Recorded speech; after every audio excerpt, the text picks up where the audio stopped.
மன அமைதியோடு இருந்தேன்.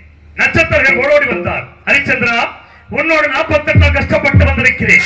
எனக்கு என்ன தரப் போகிறாய்? 16,000 பொன் கொடுத்தாருடைய, இல்லை என்றால் இந்த பொருளை மனிதருக்கு கொடுக்க மாட்டேன், நான் வைத்துக் கொள்வேன் என்றார். சுவாமி, இனிமேல் என்னிடம் என்ன இருக்கிறது? நான் எதை வைத்து கொடுப்பேன் என்று.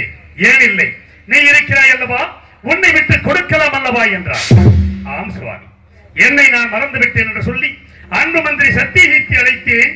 என்னையும் இந்த காசிமா நகரத்தை விதிகளிலே யாரிடமாவது விலை கூறி விட்டுவிடுங்கள் என்றேன். மனம் சூழ்ந்து விலை கூற முடியாத மந்திரியார் மூர்ச்சையாகி கீழே சாய்ந்து விட்டார். இந்த பாவியாகி நான் என்னை நானே விலை கூறி சென்று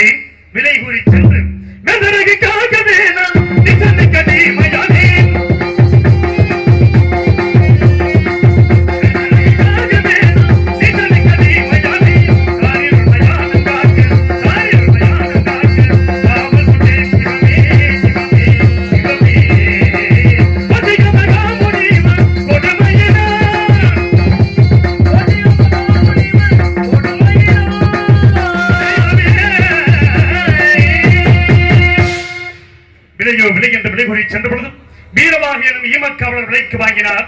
கருப்பிடம் சுமக்க வைத்தார். தவறி கீழே விழுந்தது. காலால் எட்டி உதைத்தார். இறந்த கன்றை அறுக்க செய்தார். அறுக்கும் பொழுது கத்தியால் கையிலே அறுபட்டு ரத்தம் கொட்டுவதை பார்த்தார். ஹரிச்சந்திரா, உனக்கு இந்த வீட்டு பணியெல்லாம் சரிப்படாது. நான் காக்கின்ற மயானம் ஒன்றை இருக்கிறது. போ, வருகின்ற தினம் ஒன்றுக்கு காற்பணம் 1 முழ துண்டு, வாய்க்கரிசி 3 வாங்கு. காற்பணம் முளத்துண்டை எனக்கு அனுப்பி வை, வாய்க்கரிசி மட்டும் உசிப்பிற்கு வைத்துக் கொள் என்றார். அரண்மனையிலே அறுசுவை உணவு உண்டனான் என்று மயானத்திலே பிணத்தின் மேல் போடப்படுகின்ற வாய்க்கரிசி உண்டு வாழும் அளவுக்கு என்னை கொண்டு வந்து நிறுத்திவிட்டாய். எஜமானிட்ட கட்டளைப்படி மயானத்தை காக்க புறப்படுகிறேன். இறைவா, மயானத்தை காக்க புறப்படுகிறேன்.